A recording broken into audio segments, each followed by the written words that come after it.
Bien, bueno, y ustedes a través de nuestra pantalla, a través de TV Perú, van a poder disfrutar de toda una programación exclusiva a partir de las 8 de la mañana, con lo que será la lectura de este fallo de la Corte Internacional de Justicia de La Haya, y luego también el testimonio, o en todo caso, el mensaje que dará la Nación el presidente de la República, Ollanta Humala, y las demás actividades que están programadas para esta fecha. Así que lo único que tiene que hacer usted es sintonizar a TV Perú y estar perfectamente informado con nuestra programación exclusiva.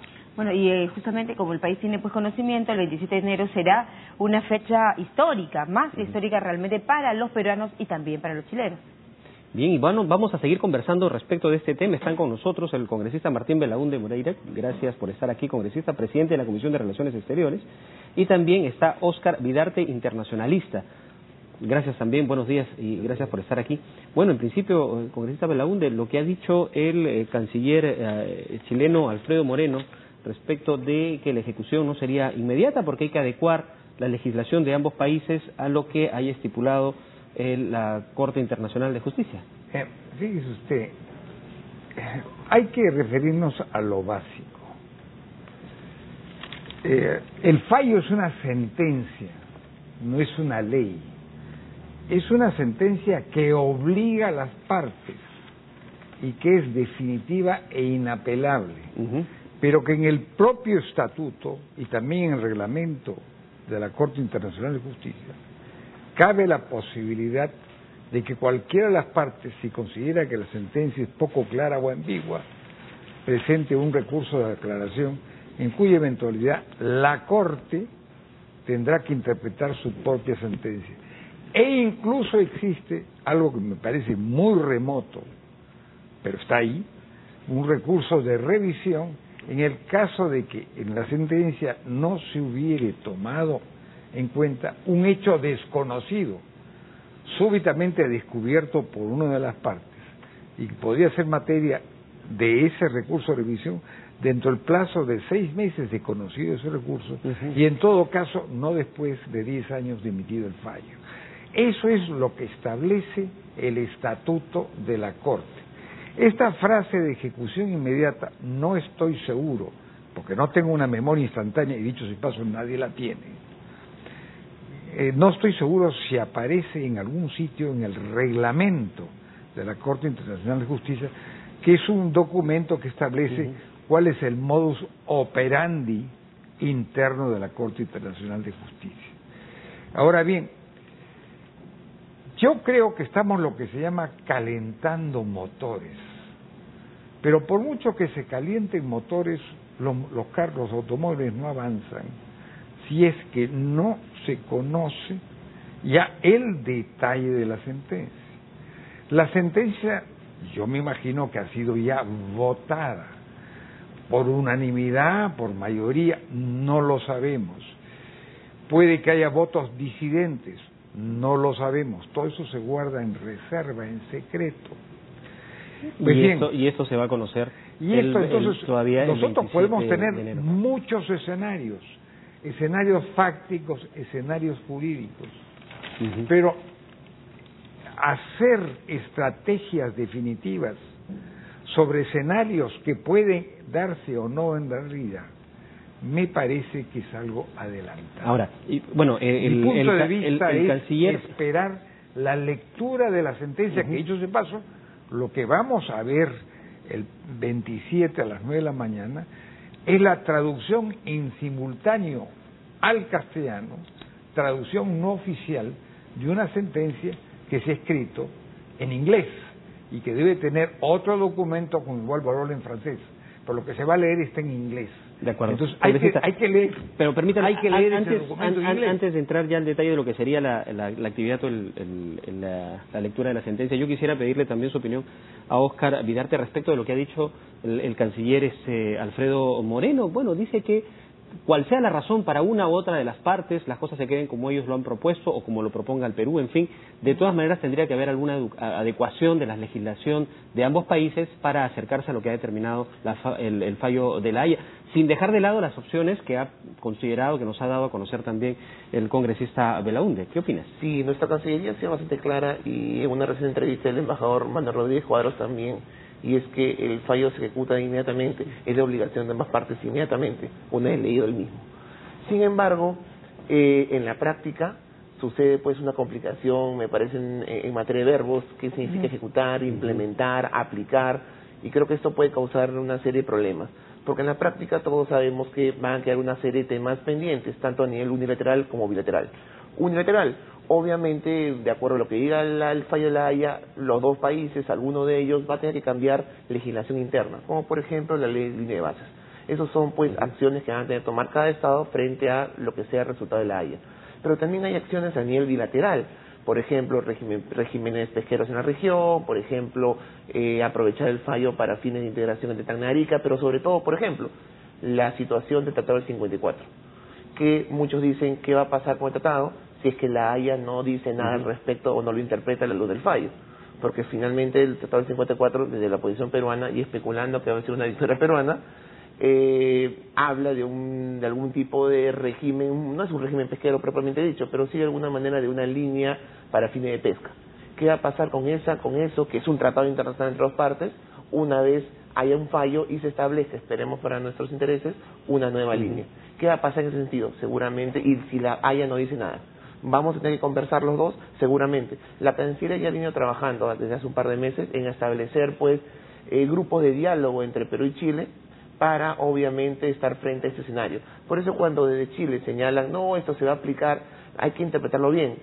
Hay que interpretarlo. No significa que Chile va a desconocer el fallo y que va a demorar en reconocer el fallo, digamos, algún tiempo, hasta que finalmente lo puedas aplicar. No, Chile deberá reconocer el fallo porque es obligatorio inmediatamente con la lectura.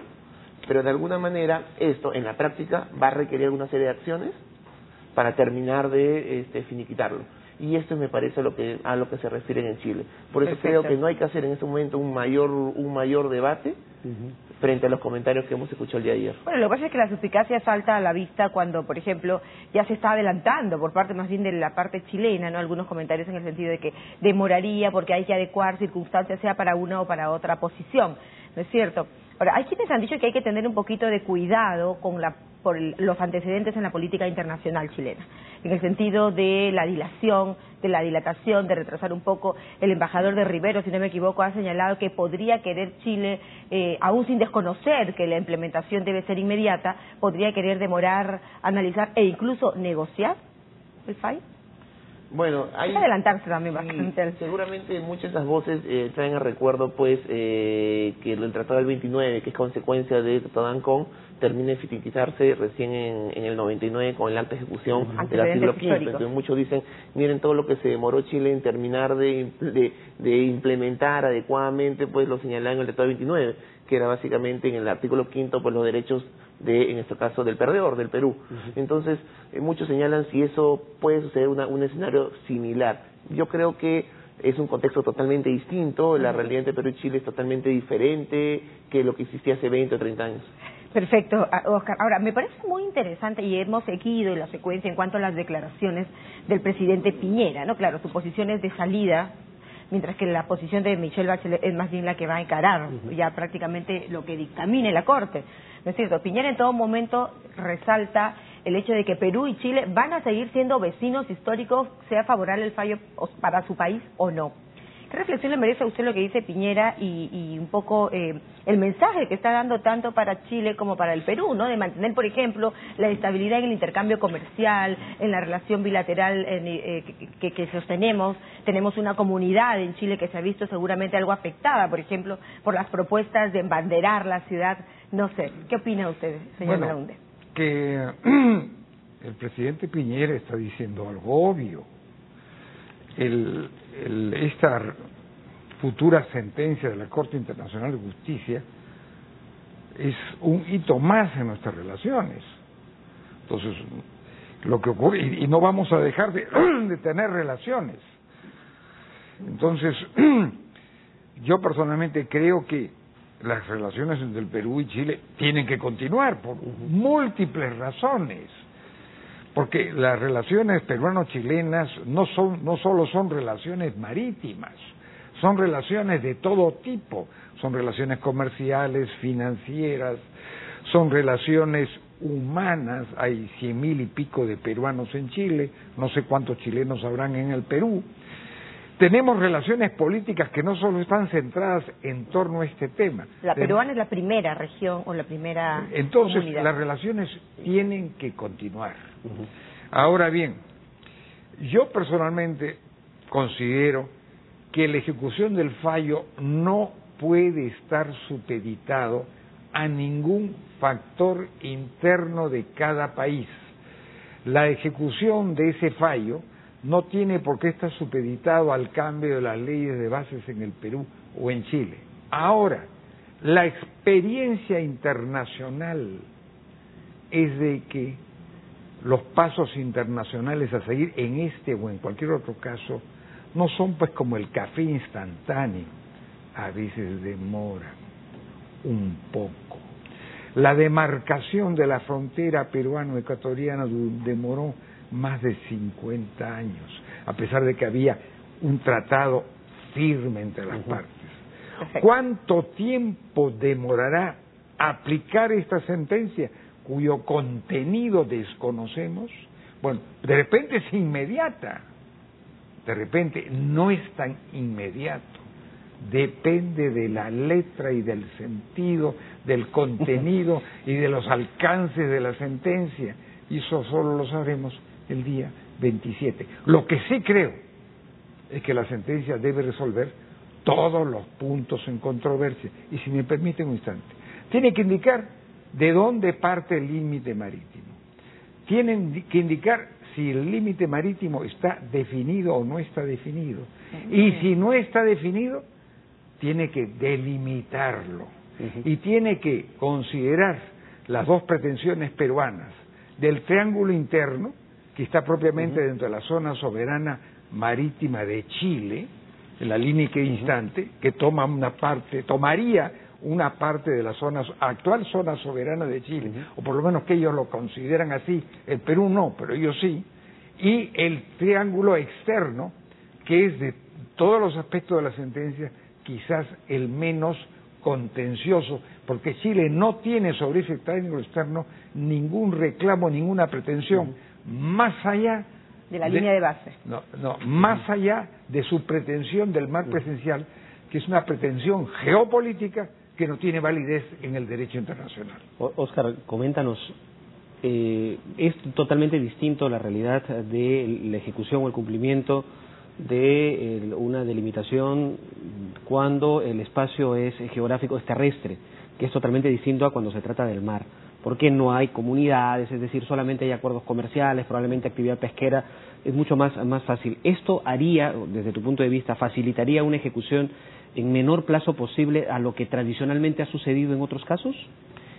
Como tú bien señalas, el tema terrestre es mucho más complejo, porque estamos hablando de soberanía plena. En el tema marítimo no estamos hablando de soberanía plena, no hay soberanía plena en las 200 millas, estamos hablando de el régimen de derecho del mar admite 12, 24, 200 millas, y se admite soberanía plena solamente en las primeras 12 millas, así que obviamente estamos frente a escenarios distintos que, como tú dices, pues podrían favorecer una ejecución, un reconocimiento, una aplicación mucho más sencilla y no tan conflictiva. Hablemos de que esto se ejecuta y la obligación es inmediata. Ahora, un tema importante que ha señalado el congresista Belaunde es el fallo. Creo que sí es muy importante, el profesor Belaunde ha hecho un buen resumen de cuáles son los temas de discusión. Puntos, digamos, ¿no? Ahora, yo doy dos recomendaciones puntuales. En primer lugar, esperar un fallo eminentemente complejo. Va a ser una lectura difícil, no estamos frente a algo salomónico como se señaló en Chile, término que además jurídicamente no existe, es decir, a lo que se refieren cuando hablan de un fallo salomónico es a la equidad en el derecho internacional, y la equidad solamente existe cuando ambas partes deciden pues no recurrir al derecho sino a la justicia, y ese no estamos en el escenario porque la Corte falla de todo derecho. Entonces, lo primero es esperar un fallo complejo, donde hay muchos temas en discusión, como lo señaló bien el congresista Belaunde, y donde pueden haber pues miles de aristas y miles de posibilidades. Esa es la complejidad. Y en segundo lugar, también es importante esperar el fallo en su integridad, y no que no suceda lo que pasó en su momento entre Colombia y Nicaragua, que en un primer momento, cuando se reconoció la soberanía sobre las islas en Colombia, hubo demostración de felicidad, alegría, y luego pues hubo cierto desazón frente al resultado final. ¿Y por qué lo digo? Porque puede darse la posibilidad, comienzo a especular, puede ser negativo porque comenzamos a especular, que el fallo diga, bueno, la Haya diga, se reconoce que existe tratados, de acuerdo a la posición chilena. Entonces, ¿eso significa ya una derrota para el Perú? No, porque pueden decir después, en media hora, que ese tratado debe interpretarse a la luz del derecho de la época, que solamente habla de 12 millas marítimas, como en materia limítrofe. Entonces, después de las 12 millas puede pasar muchas cosas. Entonces, la verdad es que si uno escucha los primeros 10 o 15 minutos, puede de alguna manera reaccionar de una u otra manera que no es la adecuada frente a lo que es la lectura integral del fallo. Entonces la recomendación es efectivamente conocer el todo de lo que determine la sentencia de la Haya y no estas primeras partes que pudieran generar sin lugar a dudas algún tipo de reacciones. Se habla de la necesidad de, después del fallo de la Haya, de conformar equipos binacionales para ponerse de acuerdo y ver cómo se ejecuta este fallo. ¿Ve esa posibilidad cercana? ¿Hay una disposición de ambos gobiernos realmente para constituir este equipo de trabajo binacional conjunto para la ejecución o el cumplimiento obligatorio del fallo? Bueno, yo lo veo como una posibilidad. Me parece que el presidente Humala lo ha mencionado en algún momento. De Chile no se ha mencionado eso. Yo creo que aquí hay un aspecto psicológico, histórico. Y yo veo en el lado chileno, y quizás no es muy simpático para los chilenos lo que voy a decir, hay un tema de vanidad herida y en algunos líderes políticos chilenos una cierta arrogancia mal contenida. Y entonces, ¿qué ocurre? Ellos estaban muy seguros de su caso. Bueno, yo respeto sus razones, pero en mi opinión personal, yo sí creo que la defensa peruana ha sido mejor que la chilena. Yo creo que la defensa chilena, a pesar de que han contratado grandes abogados y entiendo que se han gastado un mundo de plata en eso, tanto que no lo quieren decir, y así se ha respetado en una sentencia interna de la Corte Suprema. Pero yo creo que les faltó investigación. Creo que no investigaron ni siquiera sus propias bibliotecas. Yo creo que, yo cuando vi que sacaban a la luz un libro de texto peruano, sí, francamente me pareció una defensa relativamente pobre, y se dieron con el hecho de que los peruanos hicieron un buen trabajo. Bueno, ya la Corte decidirá, pues. Pero ese es el tema. ¿Lo subestimaron? Creo que sí. Con el libro. Creo que sí. Lo subestimaron, ¿no? Un poquito que nos subestimaron, ¿no? Estos peruanitos, pues, se creen que pueden hacer esto, y ahora viene con lo del triunfalismo. El triunfalismo lo tenían ellos, en realidad. Más bien la actitud de los representantes peruanos ha sido discreta. Sumamente discreta.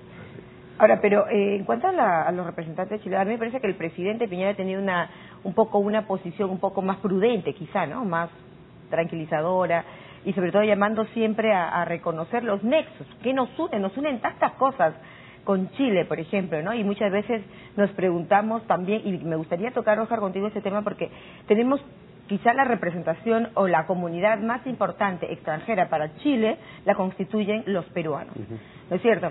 Entonces, ¿qué duda cabe? Entonces, también este es un aspecto importante que nos une, entre otras cosas que nos unen con los chilenos. Y creo que la etapa post-Haya va a ser fundamental, va a ser determinante, pero está ligada directamente a cómo se va a implementar este fallo. Sí, de hecho, van a haber desazones en el camino, ¿no? Ese tema es fundamental que señalas. ¿Por qué? Porque muchos en este momento están diciendo, bueno, Chile puede comportarse como lo hace Colombia, que técnicamente no desconoce el fallo, pero no lo aplica por legalidades internas. Puede suceder eso en el caso peruano chileno, y yo creo que es mucho más difícil. ¿Por qué?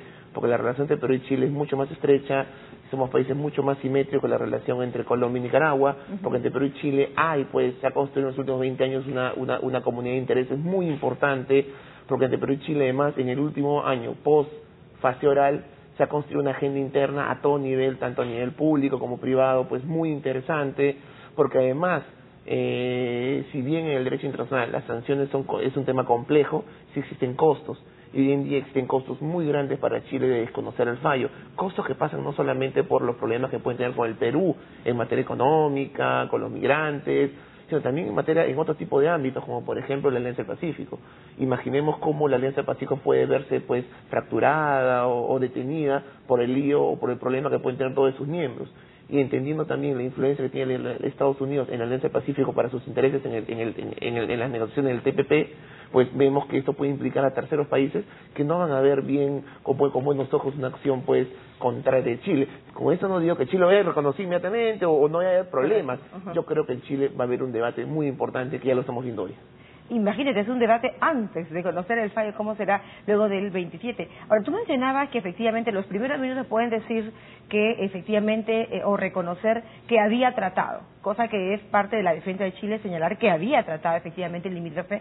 Para el Perú es completamente lo contrario, y que más bien fue un tema estrictamente de actividad pesquera, y que eso no significa una delimitación marítima. Háblanos un poquito más de este tema, que me parece que es interesante que la gente lo entienda, porque va de la mano con la traducción. O sea, aquí hay un tema muy delicado de cada palabrita que puede ser incluso mal entendida. Que además no es una traducción oficial, entonces hay que darle una lectura. Y además, no solamente no es una traducción oficial, sino que no vamos a leer todo el fallo, se va a leer un resumen del fallo. Entonces me parece que el fallo va a ser mucho más difícil y complejo.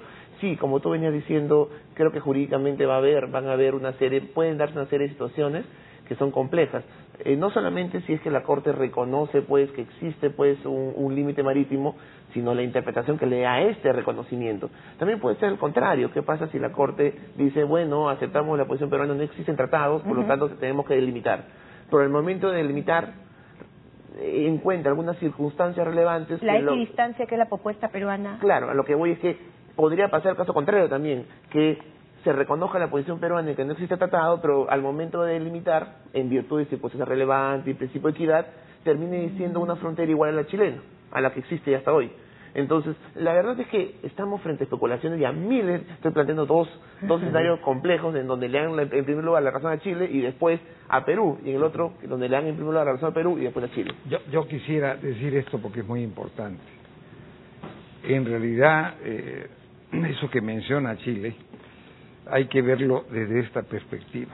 Existe un conjunto de tratados que el Perú ratificó el año 55, mediante la resolución legislativa 12.305 en mayo del año 55.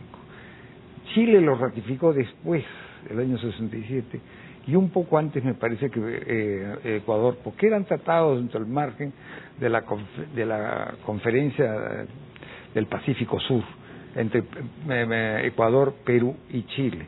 Lo que ocurre es que el Perú considera de que esas diversas declaraciones, y entre ellos un acuerdo de tolerancia pesquera, no constituían un tratado de límites marítimos propiamente dicho. Entre otras razones, porque en ese momento no se conocía lo que era un tratado de límite marítimo, porque el derecho marítimo ha evolucionado enormemente. El derecho marítimo es el derecho del mar, no del derecho marítimo.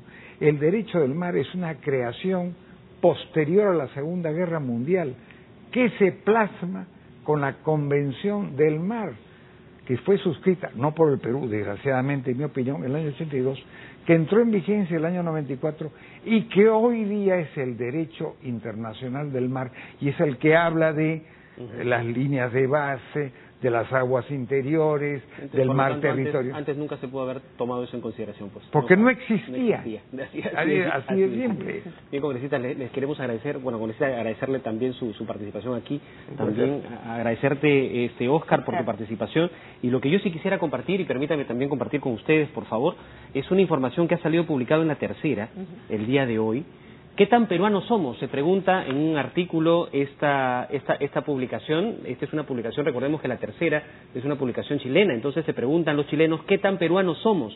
Y efectivamente da cuenta de una serie de cosas. Por ejemplo, en Chile existen 23 clubes sociales peruanos registrados, 3 periódicos, Sol Noticias, El Bacán y Contigo Perú, un suplemento deportivo llamado Golpe de la Cuarta, 264 restaurantes, ellos le llaman restaurantes, 20 empresas que operan con franquicias,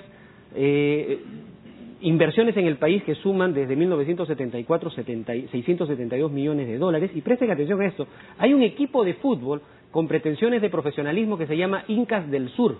Es el primer club de la diáspora peruana en el mundo y que está próximo a debutar en tercera división, entre otros datos interesantes.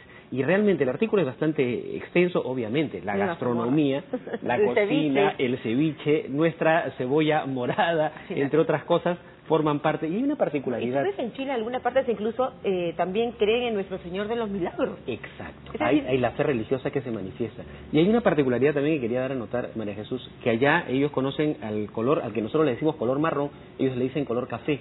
Ahora ya están diciendo color marrón. Sí, o sea, se han peruanizado. Sí. Y para ello también creo yo tiene mucho que ver pues la influencia de nuestros peruanos que están afincados en Chile. Dice que viven años de años, que les han llevado nuestro ceviche, que por supuesto que Chile reconoce que la gastronomía peruana, empezando por el pisco, es muy delicioso. Un tema muy cortito, y es que mucho acá le podemos dar portada a comentarios como Tarut, como el que dice Tarut todos los días, o como lo que dijo Pizarro, el presidente del Senado, también acerca de los intereses chilenos. Eso puede tener mucha portada en el Perú, pero también hay que reconocer que detrás de este debate hay pues una población chilena y hay también muchos comentaristas políticos chilenos que hablan del reconocimiento y que han criticado justamente esas voces. Así que no solamente que el vaso medio vacío, también medio lleno en Chile. Y Tarut lo que ha señalado concretamente es el tema de cómo afecta, por ejemplo, él podría haber afectado en Banderar, ¿no es cierto? Un poco por ahí, los peruanos que viven allá en Chile podrían sentir algún rechazo. Esos son los pocos puntos que Chile ha utilizado para hablar, para justificar el supuesto triunfalismo. La verdad que no tiene muchas herramientas, mientras nosotros sí estamos viendo un debate muy duro que trasciende la Haya y hablan sobre la política externa de Chile con Perú en los últimos años. Yo creo que en el Perú el tema es mucho menos complejo. Esperar tranquilos nomás. Yo haría una recomendación. Hay que evitar caer en dimes y diretos agresivos y hay que evitar provocaciones. Lo del embanderamiento, bueno, a mí me parece una exageración, porque si hay embanderamiento aquí, lo habrá ya. Y en zonas fronterizas, Arica y Tacna, podrían haber incidentes. Hay que evitarlos a toda costa. Bueno, y que felizmente se han dado algunas sesiones interesantes, como ambos alcaldes suscribiendo un documento, ¿no?, dando a entender que somos países hermanos, a final de cuentas, estamos integrados en América Latina. Muchísimas gracias por estar aquí con nosotros. 5 millones que cruzan la frontera al año. Sí, nada. Claro, y estamos Sean felizmente siempre integrados. bienvenidos. Por supuesto. Por favor, acompáñenos todavía, tenemos una notita más que compartir con ustedes. Gracias de todas maneras por estar aquí con nosotros. Y les contamos